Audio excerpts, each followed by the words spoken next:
Well, good morning and welcome back to the channel where I'm at home, slightly different to what we'd normally be doing, but yeah, yesterday, which was Saturday, it absolutely siled it down from 9 o'clock in the morning right the way through till it were gone 11 o'clock last night that it actually finally abated.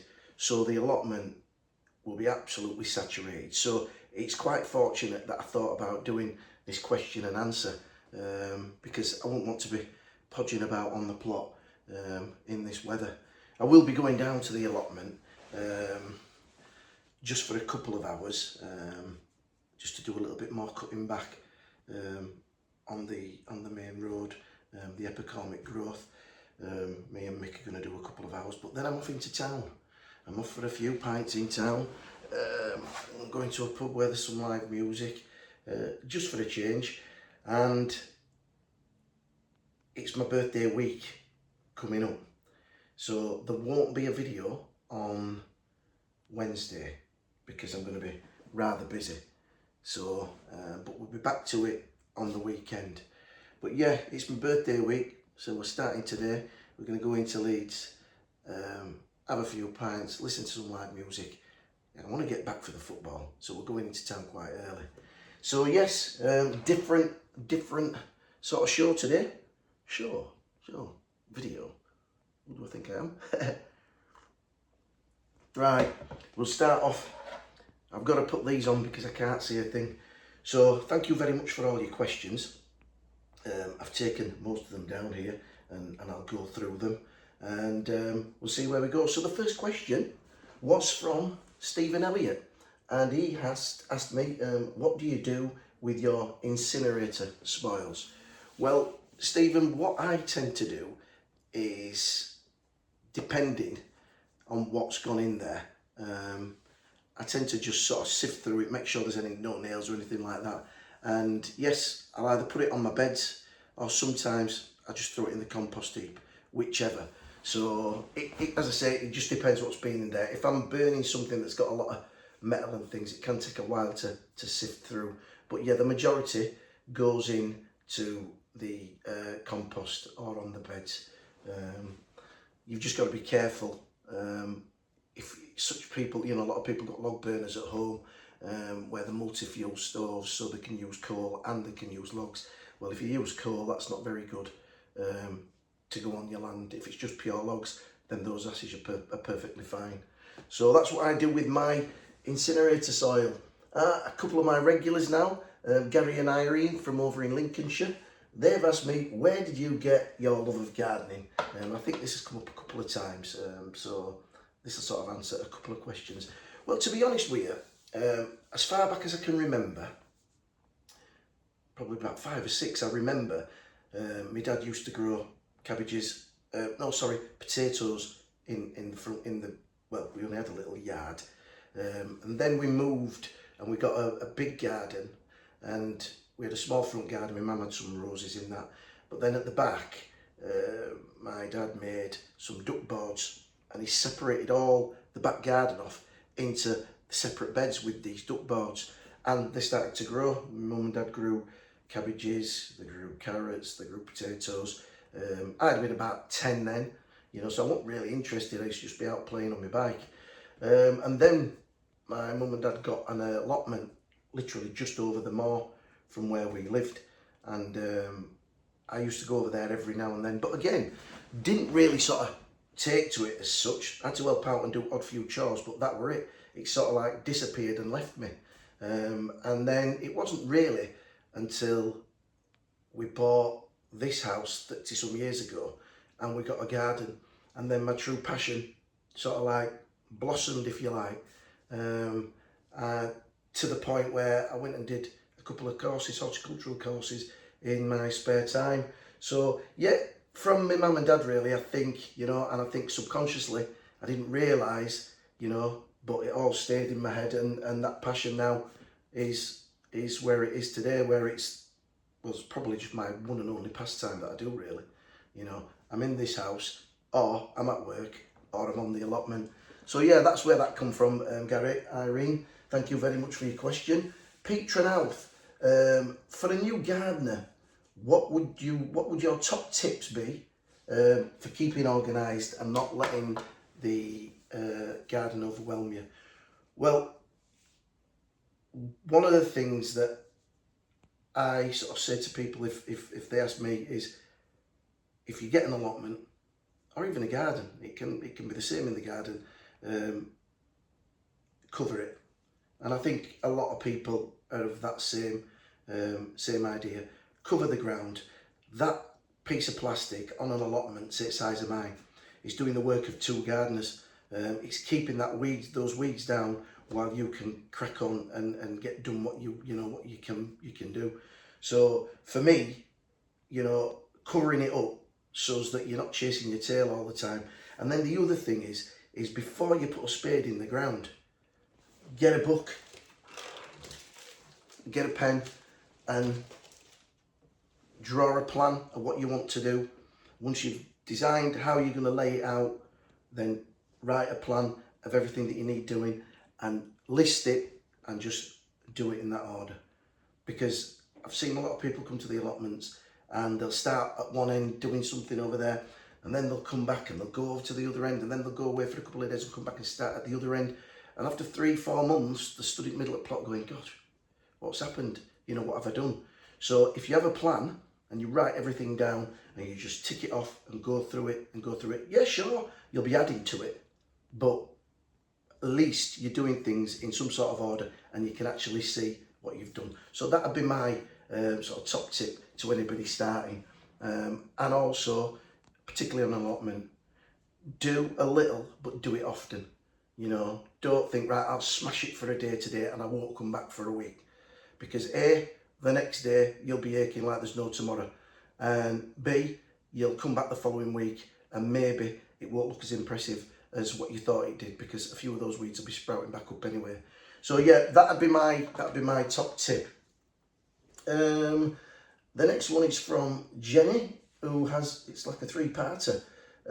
If you had to do a course of new learning, what would it be? I think it would be how to preserve food. I think that's where myself and quite a lot of gardeners fall down. They end up having to give stuff away because they don't know how to preserve it. So yeah, I'd like to know how to do the canning, where they do the brine, all that things, how to preserve food. I have no knowledge on it whatsoever. So that would be one of the things that I'd like to do. On and off these glasses go. Are we allowed ponds on our plot? Nope, we're not allowed a pond. We're not allowed anything of that kind. It's in the rules. The only things that we can have to contain water is water butts. So I don't think, to be fair, on my plot, I don't think I'd put a pond on. I think I've all on looking after the veg that grows than to be tending a pond. And 3, roughly, how much money do you spend on your plot, and what's your biggest expense? How much money do I spend on my plot? I think compost was initially a big one. I used to go out and buy maybe 12-15 bags of compost. So that was quite expensive, because sort of like post-COVID, everything went through the roof. So compost was the biggest one. I did used to buy recycled sort of timber to do various jobs, but that again wasn't that expensive. I would say compost. But last year I didn't have to, because my 3 bays that I made on the bottom plot really worked well, and I got a big cube of compost that I could use, particularly when I was doing my chilies and when I was doing my potatoes in the bags. Instead of having to expend new compost and buy it, I could use that. So I'd use that half and half and then put fresh compost in. So it was compost, but hopefully now that should sort of curtail off now, and once these two compost bays get going. So yes, that was the biggest expense. Chris Learns New Things, that's the name of his channel, or her channel. How long each week do you spend editing? Have you done a course, or are you working it out as you go? Well, I will tell you now, I still use my phone. As I say, a big birthday is coming up, and I'm contemplating asking the wife to buy me a really nice new big smart camera. So at the moment I just use the mobile phone, and then there is a app, I forget what they call it. I think it's iFilm or something. I've not even researched any of these questions, as you can see. I think it's called iFilm or something, and basically that's in the phone, and you pretty much select all your shots and it puts the film together for you. You do have to, you know, when you're placing the camera down and you're going off and you're going to do a walk-up shot, you do have to edit those bits. But it's a really good app. What I'll try to do is I'll leave the name of the app in the comments, so that you can in the description box, so you can see which ones they are. But I just use the phone at the moment, and it's fine for me at this stage. But as I say, I'm looking at upgrading to a camera, and downloading my films onto my laptop and doing it that way. But I'll probably have to look at a few tutorials on YouTube to be able to do that. So that's what I do, Chris. Jane, do you have half plots? We do have half plots. We don't have enough half plots. I think we've had this discussion in and out of the comments in the past. I think that half plots are great for people that are older, people that have been on full plots that can't maintain the full plot anymore. So it's almost like a downsize for them. I think it's great for people that are coming onto a plot for the first time and really not knowing what's involved in keeping a plot. So it's a great starter for them. And we're going to be looking to increase the half plots on our site, because there are one or two people, having walked around the site the other day, who are only using half the site, half their plot. So, you know, we're going to have some conversations with those people and find out, you know, is a big plot too much for you? If you want to divide it in half, we can do that, and then we can get somebody else on. So, and the good thing about half plots is you get twice as many members. So if like our allotment, the majority are full plots, so you've got one person, one plot holder per plot. But if you've got half plots, you can almost double your membership, which is great when you're doing fundraising and things like that. So yes, we do have half plots, but not enough, and we will be looking to put some more in. Right, that was Jane. Anita, a regular subscriber, is there a plant you've always wanted to grow but not done so yet? And will you put a door on the shed where you sit? So that's the link to canopy. So I'll answer that question first. Yes, I will do, but it won't be on a permanent hinge. It'll be on one of those hook hinges. So the hinges are like that, and then on the door there's a little hole. You hook it on and drop it off. So I'll be able to put it on, take it off when I want. So in summer I can just lift it off and store it away, and then in the winter I can put it on. Hopefully I want one with just all little glass panes of glass in, so the light comes in, and it's just going to be somewhere to go, just to get warm in the winter when we're doing the tasks around my plot and around the site. So yeah, I'll be doing that, Anita. And what was the other one? A plant. Is there a plant you've always wanted to grow but not done so? At this moment in time, it's the Tetrapanax, which I want to get for my garden, or the T-Rex, I think it's known commonly. But prior to that, it was always bananas. And I don't know why, for whatever reason, I never got round to planting one.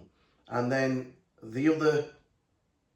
last year I bought 2 big ones, and I didn't look after them, and they keeled over.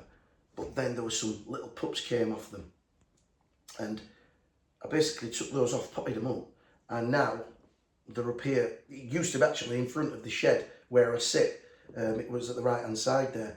They're now planted in the garden because obviously I want to do this jungle theme. So yes, T-Rex is one that I've not done yet, and bananas was one for years and years, and now I've got about 5 in the garden. So hopefully that answers your question, Anita. My peaceful plots. Is there anything you'd love to grow but don't do well with? Yes, I can answer that straight away. Cauliflowers. Cauliflowers, my nemesis. Can't grow them for the love or money. Do you save much seed every year for the following year? Now, that is a thing that I really do want to try and get better at, because whilst I'm quite organised in the garden and I'm down every day, I am a little bit lazy at some things, and that's one of them, collecting seed. So I have collected some of the sunflower seeds, and I've also collected some marigold seeds because I was quite impressed with the marigolds that are outside the greenhouse. So I want some more of those for next season to go in the very same place. So yes, I don't do it very well, but I'm working on that. So hopefully next year I won't have to spend as much. Trisha asks, do you grow veg in your home garden? Did you grow veg in your home garden before getting an allotment, and what made you take one? Yes, I did. At the bottom of the garden I used to have, that was just purely veg. I had a path running the width of the garden, and on either side I had loads of different beds, and I grew really well down there. The sweet corn were brilliant. The cabbages I didn't have to cover up because the pigeons didn't know they were there. So yeah, I used to do that. The reason I got an allotment is because my children just couldn't stop breeding and having grandchildren. So my wife wanted a space at the bottom where the kids could play. So my growing space was evicted, and I turned that into sort of like a lawned area with grass and things so the grandkids could play on it. And I think I'm finally reclaiming it now after all those years. So yes, I used to do, and it wasn't my choice not to, it was the wife's. Right, the next one is from Amanda. This is quite a good one, to be fair. How do you balance work, YouTube and allotment chores during the World Cup and sporting events such as the Olympics? Now that is a really good question, but a very, very easy answer. I do whatever I can to watch football. So if it means that I have to get up at 5 o'clock in the morning, go do my allotment chores, get to work, do what I need to do to get home to watch a match, I'll do it. I'm quite fortunate enough in terms of work. I can be quite flexible, and a lot of the work that we do, we have to do early in the morning anyway, in quiet times when the traffic's not too busy. So yeah, we can go out early, do what we need to do. I can crack on with the jobs and then get home for the football. So yes, hook or by crook, I make it work. And I just love sport. I'll watch Olympics, I'll watch golf, I'll watch cricket, football, rugby league, love it. So yes, I do juggle, but I don't want to miss out on my sport. So thanks for that question, Amanda. Tea and Time. Have you ever done a video on building a brassica cage? I think I've done one, but I've not done a step by step. What I'll try to do is I'll try and leave that in the comments. I'll find the video, but it pretty much, I think it just showed me building it. It wasn't like a how-to, stage 1, stage 2, stage 3. But I'll try and dig that out, and I'll put that in the description box so you can have a look at it. I know I think it's basic, but not everybody does. I get what you're saying. So yeah, I'll see if I can get that for you. Izzy, one of my regular subscribers, you spoke of your least favourite job. What is your favourite? I think one of the favourite jobs for me, I think that'll be the same for quite a lot of people, is come winter and I've got all my beds put to bed, prepped, ready for next year. Spreading wood chip is an absolutely glorious job. I love it. I can just switch off. It's a very basic task, no thinking about it. I can just switch off. I get one of those big snow shovels so you're not messing about with a little spade. Snow shovels, 3 or 4 scoops, in, drop about 5 piles, then rake it in.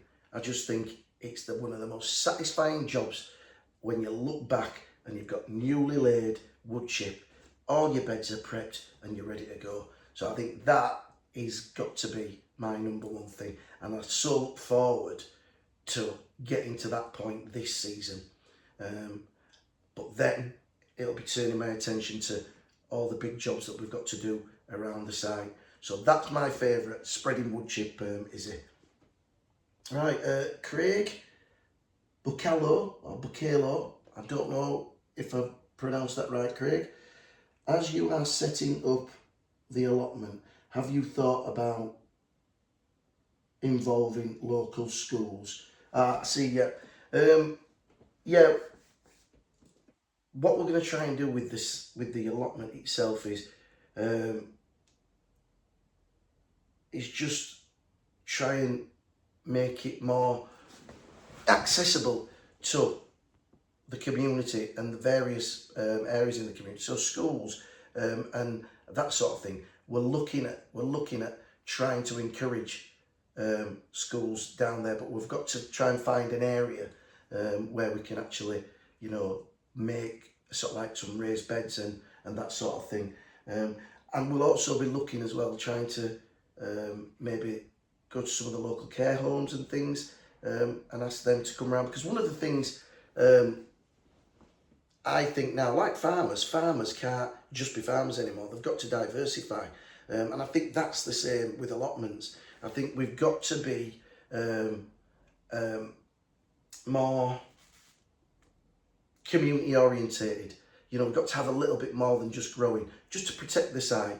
You know, the more things you've got going on and the more areas of the community that you can impact, then, you know, I think it gives you that little bit of added protection. So, you know, we want to try and eventually build up a relationship with our local in bloom groups. We want to try and, like I say, work with some schools or some young children. We're going to try and work with some of the elderly people. We want to try and work with some of the people that are living alone. And we've got a gated site, you know, and if our roads and surfaces are right, why can't we have like a walking club, you know, where people can come down, supervised walking club, they can have a cup of tea, have a wander around. We've got quite a big site, you know, you do a few laps on there, having a look at what's going on, you know, it gets your steps in, and certainly that's, you know, a benefit to people that are older.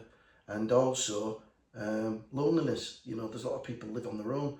So there's all sorts of things that we're going to try and look to develop on the site, working closely with local councillors and local sort of like community groups. So yes, Craig, in what guise we do that with the children, I don't know, but we're certainly open to any sort of anything where we can get people involved in the allotment. Right, Jane, I think I've answered this one. Jane, where did you get your love of gardening? But you did ask, do any of your grandchildren garden? No, not really. I think they like it. You know, if I take them down, they'll get stuck in and they'll do it. But no, not at the moment. My eldest granddaughter is, get this right, Mal, 14, and my youngest grandson is about 4 or 5 months. So they're all aged in between that. But yes, I know that my grandkids on the farm, they do a little bit with the mum, and the grandkids come down and help me every now and then. But hopefully this time yet, there's going to be a budding gardener amongst them. Hopefully, fingers crossed. Glenn. Glenn, yes, Glenn. I used to work with Glenn actually. In fact, Glenn used to be, I think he used to be the assistant allotments officer. He worked with Lynn, who used to be the allotment officer, and my office was next door, so I know Glenn quite well. I'd like to know what has been your biggest success and your biggest failure this year. My biggest success, it's got to be on it. It's got to be the sweet corn. It has. Last year, the sweet corn, the rats ate all my sweet corn, and I was determined that this season I'd have some corn. I put the corn in the greenhouse, which I probably won't do that again. I did get a couple of cobs out of it, but I think the sock method did work. A little bit of peppermint around the edges on the timber, peppermint essence, and maybe a little bit on the sock. Cover the sweet corn, and we got loads of sweet corn, and the rats got one. They got one. Once they'd finally sussed out that they were hidden under these black things, they did go for them, but by that time I'd taken everything out. So it's got to be my sweet corn. Really, really chuffed with that. And then my biggest disappointment is got to be, well, there's two really, but one more than the other.